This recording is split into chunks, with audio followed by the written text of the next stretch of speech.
Hi everyone, this is Lyndon Poskitt from Races to Places with our Race to Dakar 2020 series. Please don't forget to subscribe to my channel and click on the notification button to receive the very latest from the Africa Eco Race 2020.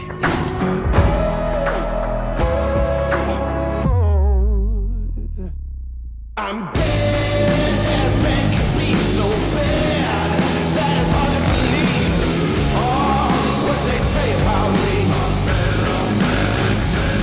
I'm bad as bad can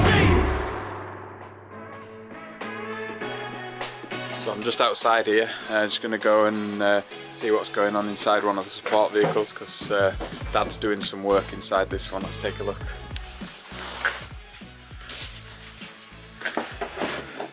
So what's going on inside here, Dad? Just putting some protection on the wheel arches. Okay, is something going to be stacked on top of there? Well, yeah, if we square it up, we can also stack boxes on here and it protects wheel arches from being damaged. So putting some protection on the wheel arches, and what else have we got in here? What's in front of you there? Right, we've put a frame in the front. Yeah. Stainless steel frame with trailer lugs on so we can take the bars out, but basically stack wheels and tyres in there, put the bar in, they won't go anywhere. Okay, so wheel and tyre rack, and how many do you think we'll get in there? Like 20 or so? I would think so, easily, yeah. And what? 10 out the way. And what about on the top there? See, there's a... Top, yeah, we've got a bulkhead here which we're going to move forward. But then up top we put all the lightweight stuff, lightweight plastics, mud guards, tanks. Spare parts. Spare parts go in here, yeah. Okay, and this is just the back of the van. In the front of the van then there's a whole new, whole lot of other stuff. But yeah. Okay, it's coming together though. It is. Awnings at the side, tables. There's a lot to go in though. There's some seats in the back, and that's for the support crew to get them down there if we need to transport any personnel or anything, but it's pretty nifty. These seats go down, right? Yeah. So the seats fold down, right. They go up, and they even come out as well. You can lift them out. Yeah, take them out totally. And then behind them, once we're working, roll them forward, you've got your tool cab. So spare parts. Spare parts, specialist tools, power tools. Work consumables at the top, and a workbench on top. On top we've got a stainless steel bench and stainless steel back, and then more shelving which will probably be for crew bags, riders' bags. Okay, space for baggage. Yeah. But don't bring too much baggage, guys. Come on.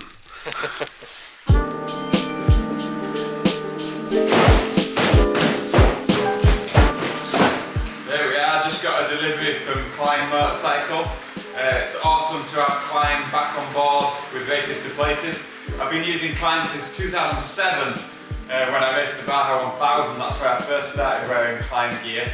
And I've done all kinds of things with them, developing products and using their products right through to about 2015, 2016, and it's great to have them back on board for 2020 and the projects that I'm going to be doing, be it racing or adventure riding. So the delivery just came. This is all the stuff for the riders, all the riding gear, and some stuff for the support crew as well, some casual clothing. So let's get it all unpacked.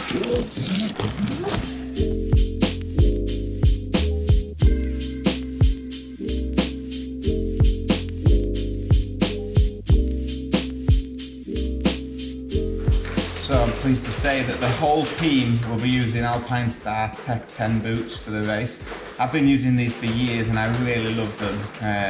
To have Alpinestars on board with the team and all the riders also really believing in these boots as some of the best on the market. So really pleased to have Alpinestars on board, and these are the boots that the team are going to be using.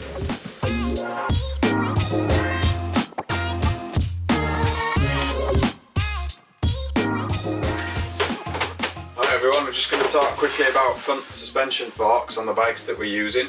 The forks that we're going to use are these WP 48mm cone valve forks on rally bikes, on all 5 bikes for Team Races to Places.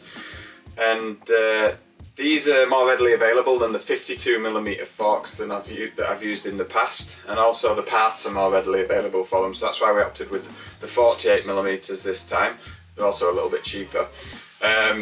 But they operate exactly the same way. So for those that are not familiar with a cone valve, inside the fork there is a special little cone sat in an orifice, and if you hit something so hard and fast that the oil cannot flow through the valve system fast enough, then the cone lifts out of the way. It's on a little spring and it blows past the oil. So what that does is if you're on rally racing, you're going really fast, you hit something fast and hard, a square edge hidden in the sand or something, on a typical conventional bike you get hydraulic in where the oil can't pass fast enough, and then that transfers through the rider and it can obviously cause a big crash. So how this works is if you hit something fast, it blows off the oil, so there's obviously less likely to have an incident. So that's how the cone valve works. Some people have asked me, now, do you maintain them on a rally? My fork seals always go and everything. Well, I'll just share that with you. This is the lower fork, and we tend to run these black neoprene fork sleeves on the bottom of the forks. Now, the reason for that is if you, on rally racing, you go through long stages. You might be on some fast open sections where the fork is fully extended and you're only using the top part, and you get mud and water and all sorts of dirt on here in the bottom, and it dries.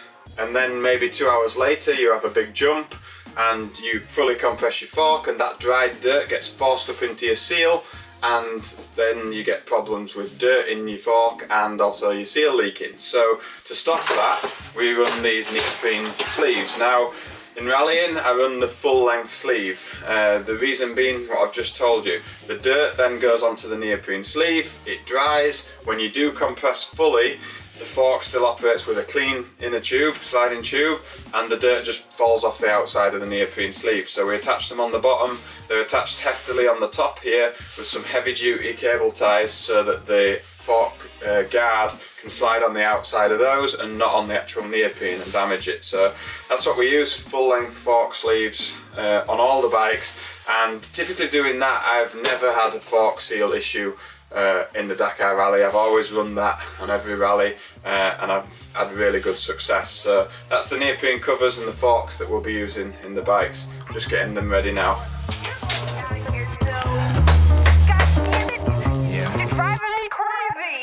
I see a day to see a job is what it made to me. Shit be freaking bravery. See it's mine to slavery. 9 to 5, grinding, striving. Oh, nigga pay me less. It pay my bills at minimal, but see it pay me stress. Doing this, doing that, and turn around and scold you true. How I did it wrong when I just did it like you told me to. That's what I be really thinking. Yes, sir. No, sir. That's what I be really speaking. Cause even though this job pissed me off, obviously, we'll make a nigga miss more is living poverty.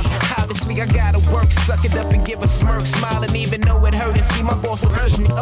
They call it a paycheck, it's really disrespect. That is so low I can't afford to call collect. And that's better than Mike Jack with the White Sox. I'm steady slaving for days, just give me one shot. Slaving all day, slaving all night. We work slow days and we work slow nights. Slaving all day, slaving all night. We work slow days and we work slow nights. Slaving all day, slaving all night. We work slow days and we work slow nights.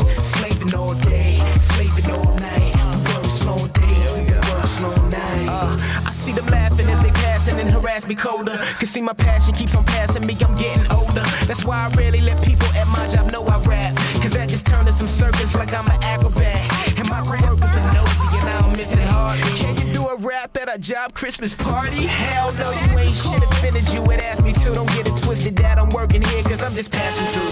But they don't believe me cause I've been here for years working. And so it's seeming it's dreaming the rapping ain't working. On a professional level it's so objectional shovel I'm doing dirt with, so every day I work ish. I'm steady slaving, behaving just like I'm Roots Tobin. I feel dejected, rejected, sit on my stoop slowly. And it's better than Mike Jack with the White Sox. I'm steady slaving for days, just give me one shot. Slaving all day, slaving all night. We work slow days and we work slow nights. Slaving all day, slaving all night. We work slow days and we work slow nights. Slaving all day, slaving all night. We work slow days and we work slow nights. Slaving all day, slaving all night. We work slow days and we work slow nights. Slaving night, works days, works night. Slaving day, slaving night. So all these open connectors here are open to the elements, so any moisture, damp, water, if you drop your bike in a river or something like that, water can get into all these open connectors. So all these like Molex type connectors are all getting greased with this, which is a dielectric grease. So I'm going to pack it in all these, every single one, like this. Packed solid with grease, and then we do the plug that goes onto it as well. And basically what will happen is when we plug it together, it will be packed with dielectric grease, which doesn't conduct electricity and provides like a waterproof seal in there. So dielectric grease, Lyndon's favourite. Something really nice about watching that grease go down into those holes.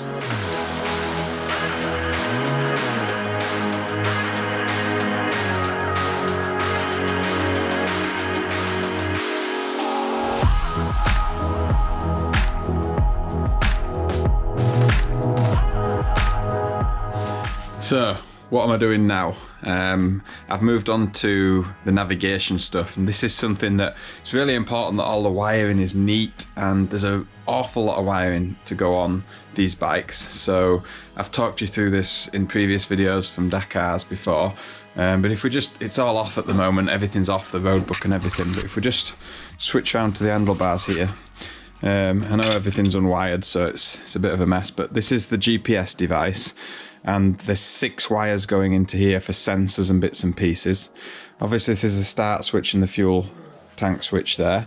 And at this side we've got all the switches for the road book and navigation equipment and everything. So a lot of wires here. And all of these wires, look, have got to go through the navigation tower and to the devices, the road book, the trip computers, the safety equipment that goes on the side and in the nav tower. So what it means is there's only about half of the wiring on here, and you can see already that there's absolutely loads of wiring. So we're just making brackets and for all the equipment to go on here, and then we've got to sort all this rat's nest out to make it nice and neat. So that's what we're doing today, just to get all the wiring done on the bikes. And today I've got the help from my father, Robin, my dad, and my friend Tim, who's going to be my mechanic at the race. So yeah, fun times. So here we are, all the wiring's in and everything, and now we've put cable ties on everything, and it's time to trim the cable ties back. And then I'm going to use a tool to do that called a flush cut side cutter. Right, it's flush on one side, so you can cut the kit zip ties all the way back to the edge. Now, I know for a fact that KTM don't do this in the factory because I've snagged my hand on them plenty of times. If you don't use these, you end up with a sharp edge on the cable tie. If you use these, it's flush and it's really nice. So a little tip for the factory there. Please get some flush cut side cutters. Thank you.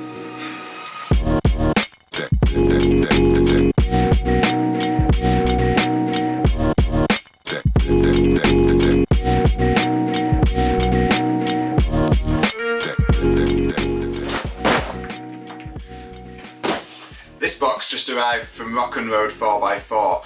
It's a UK company that make heavy duty webbing, strapping, all kinds of toe straps and tie down straps, and basically anything that you can carry and secure. It's all about vehicle storage and things like that. So what we've got here, we've got a big roof, a big load net for the Sprinter, for the safety for the compartment in the front for the drivers. We've got some mandatory 10 metre toe straps and recovery straps for the service vehicles. We've got some toe straps for the bikes, and we've also got some tie down straps for the bikes and other bits and pieces. But they've been supplying me, Lyndon Poskitt Racing, and all my projects for years now, and they really do build solid product. There's no cutting corners using cheap stuff, it's all the best stuff. Let's take a look. So, toe straps for the bikes.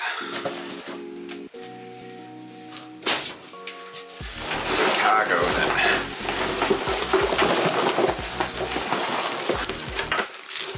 Look at that in a minute. Tie down straps for the bikes. This This is recovery straps, mandatory recovery straps.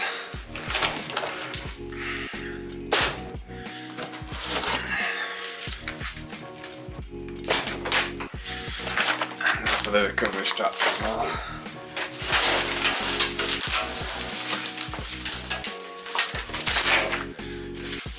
This is a load net for one of the support vehicles.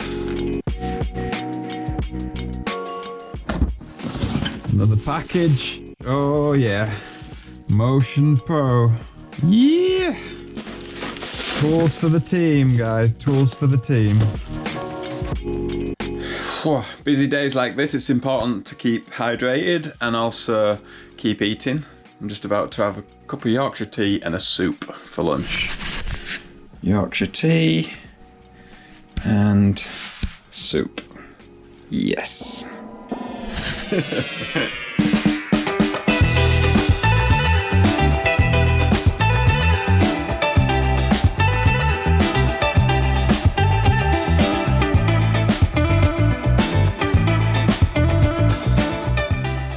So we're just going to, see these little clips here, these are clips. The problem is if you do pull one out, or if you catch it or something, or a piece of barbed wire goes around your back wheel and pulls it out, you've lost it, it's gone, it's in the sand, or you drop it when you change the pads, the mechanics change the pads. So what we do is we wire tie these back down to the caliper so that they always stay with the caliper. Even if they get knocked out, pulled out, or they get dropped, they always stay with the caliper. So that's just what we're going to do here. We're going to use these wire tie pliers and lock wire.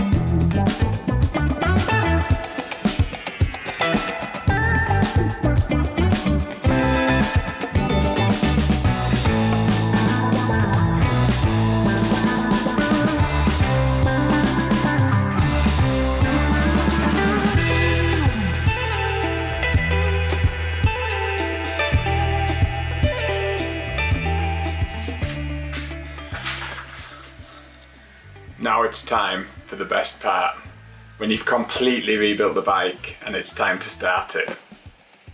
Let's do it. I can't wait to hear an engine running.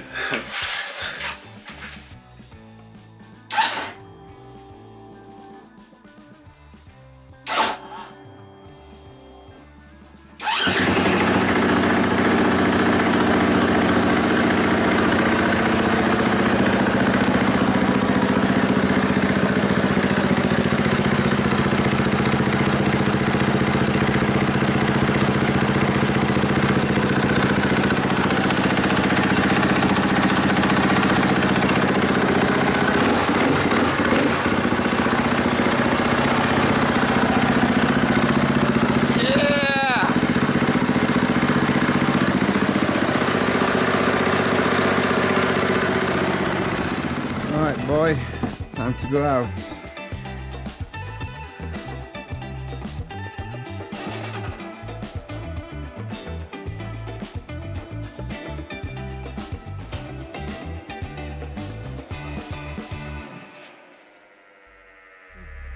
I'm